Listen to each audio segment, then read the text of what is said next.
Deyir, bacı öpür qucaqlayır. Yonundan çəkilən kimi arxamca danışır. Nə edim belə dostluğu? İnsanın bir sifəti olar. Ya düşmən, ya da dost ol. Hamı deyir dostam, amma kənarda ayağının altını qazır. Daşım ağırdır belə çıxır.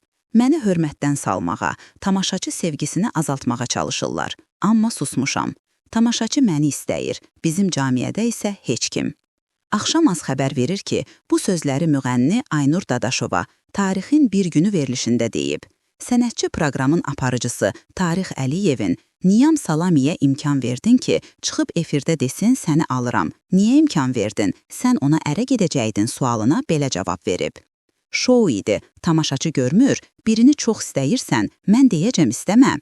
O deyir, ona gedən oldu, toy edəcəydim.